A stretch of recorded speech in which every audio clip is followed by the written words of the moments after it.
Sejamos todos bem-vindos ao Evangelho no Lar do Centro Espírita Lar do Amor, disponível no YouTube, no WhatsApp e no site do Lar do Amor. Preparemo-nos. Procuremos um local sem tantos ruídos externos. Se preferir, coloque uma música suave, baixinho. Numa mesa, uma jarra ou copos para serem fluidificados. E o Evangelho para acompanhar a leitura. Se estiver sozinho, não tem problema. Jesus e os bons espíritos nos acolhem no interior de nossas almas. Silenciemos e oremos. Roguemos ao Divino Amigo que a tua vontade seja sempre a nossa vontade. Agora vamos à leitura preparatória.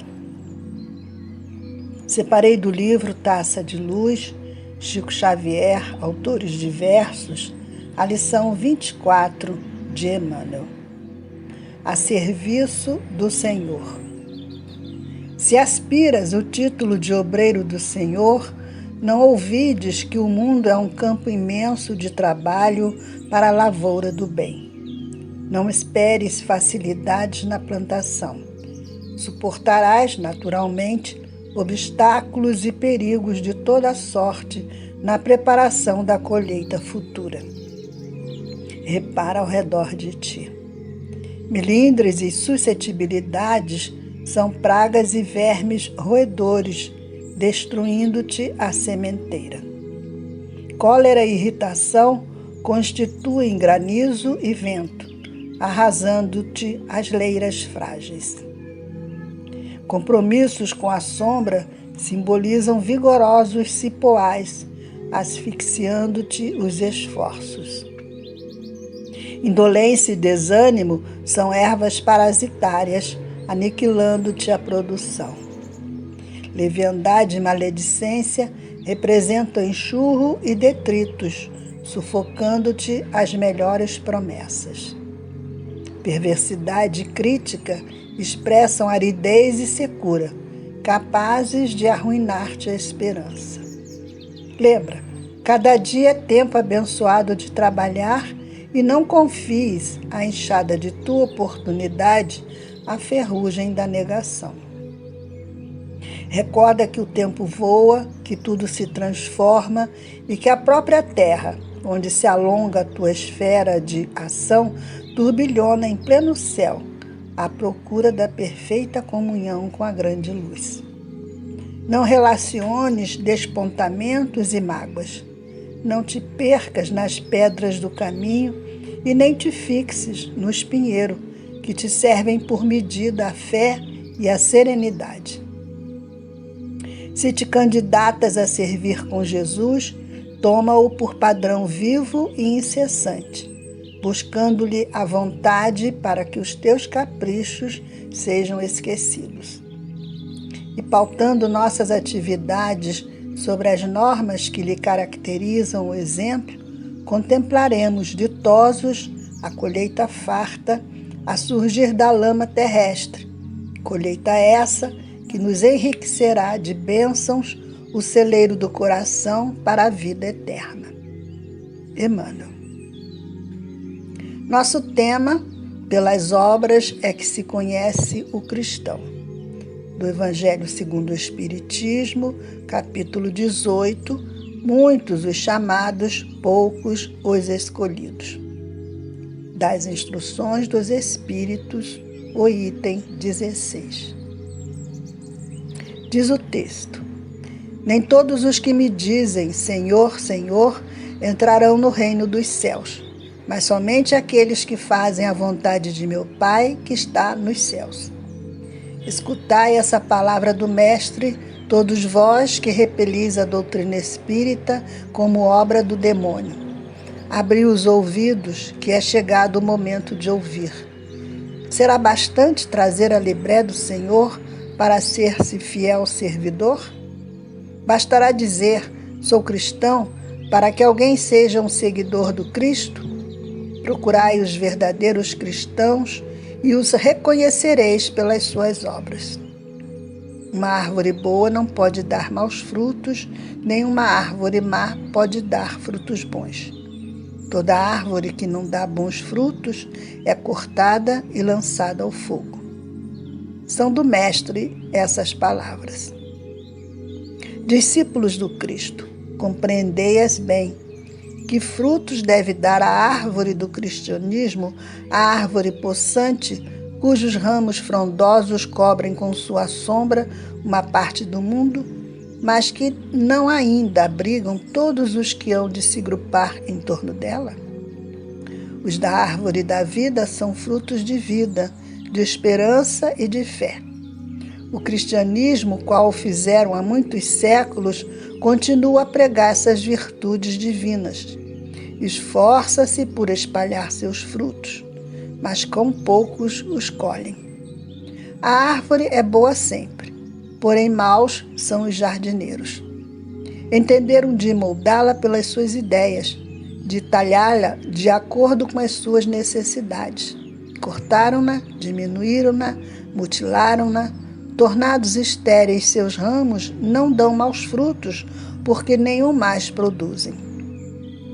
O viajor sedento que se detém sob seus galhos à procura do fruto da esperança, capaz de lhe restabelecer a força e a coragem, somente vê uma ramaria árida, prenunciando tempestade. Em vão pede ele o fruto de vida à árvore da vida.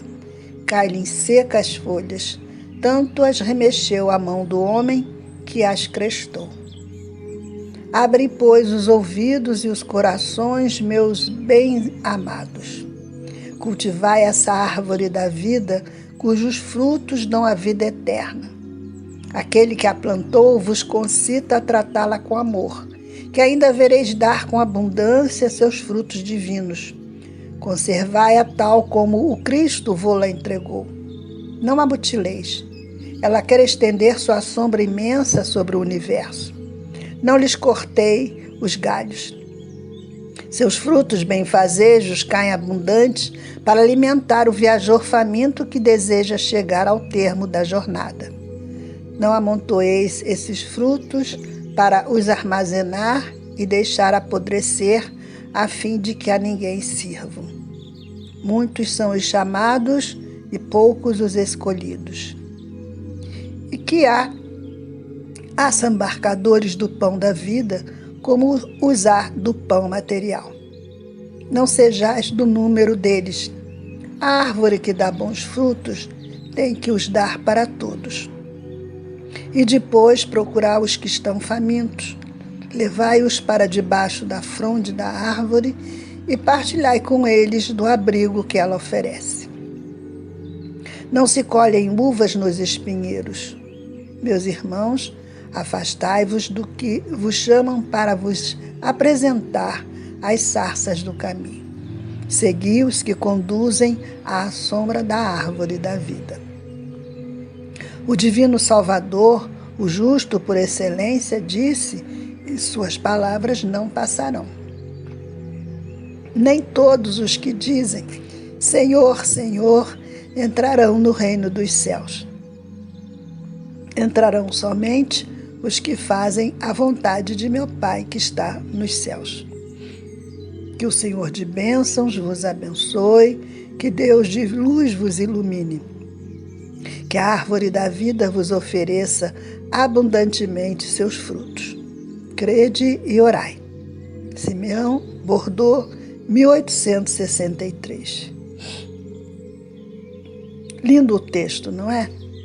Simeão, através da poética comunicação, nos fala um pouco sobre o cristianismo, aludindo à árvore da vida, destinada a abrigar os cansados, os sedentos, com sua sombra e frutos. Fruto esses de esperança, fé, consolo. E com poucos sabem colher esses frutos. E ainda que a árvore é sempre boa, já os jardineiros. A mensagem, apesar de poética, nos traz um alerta. Diz Simeão que é preciso conhecer a mensagem do Cristo, o guia perfeito.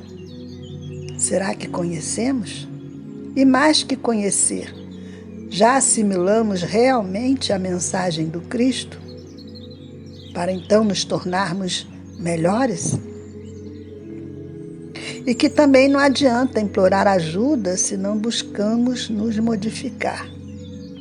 Será que ainda nos comprazemos no egoísmo e no orgulho, nas aparências exteriores de fé? Continua Simeão. Será bastante dizer sou cristão? No nosso caso, será bastante dizer sou espírita? Afinal, o espiritismo é o cristianismo redivivo, na sua simplicidade, na sua clareza e na sua concordância com os ensinos de Jesus. E como o Espírito de verdade nos ensina, lá no início do Evangelho, são chegados os tempos em que todas as coisas hão de ser restabelecidas no seu verdadeiro sentido. E temos um convite do Espírito de verdade no mesmo texto. Nós vos convidamos, a vós homens, para o divino concerto. Fomos convidados, fomos chamados. A mensagem nos chama a atenção sobre o egoísmo, a aparência externa de religiosidade. Será que ainda somos farisaicos? Lembremos que estamos reencarnados num momento único e não é por acaso. Fomos escolhidos para vivermos esse momento evolutivo, ao mesmo tempo que é um convite para nos libertarmos de nossas velhas imperfeições, trabalhando para que a árvore da vida, a árvore do Evangelho transplantada para esta terra maravilhosa e bendita, aproveitando o coração fraternal, possa ser cultivada numa tarefa constante de renovação. Simeão nos lembra do compromisso. E a época é de transição. Agora, e quanto às obras? Primeiro, vamos ao significado. Obras significa ação, trabalho, realização, fruto. Em Tiago lemos, fé sem obras é morta. Ou seja, a pessoa diz ter fé, mas não consegue transformar a sua fé em obras, frutos, trabalho. E são essas obras, frutos, ações que vão provocar mudanças em nós e no próximo. Então, é preciso estarmos no caminho da mudança, da regeneração. Então, logo para reconhecermos pelas suas obras o espírita cristão, reconheceremos pelas suas práticas, pelas suas ações no bem comum, na caridade pela caridade. E só assim poderemos reconhecer esse espírita sincero, compreensivo, que assimilou a essência da doutrina, que professa e que reconhece que precisa reformar-se, renovando seus valores, seus hábitos, suas ações, melhorando-se. Traz o perdão no coração, respeito a si e ao próximo, é benevolente, indulgente, paciente, perdoa. Ou seja, esse espírita cristão se espelha no modelo e guia da humanidade, o Mestre Jesus. Ao finalizar o nosso Evangelho com essas pequenas reflexões, oramos ao nosso Mestre, pedindo que Ele nos mostre o caminho da caridade para evitarmos o egoísmo. Nos mostre o caminho da humildade para evitarmos o orgulho. E que possamos ser instrumentos de paz.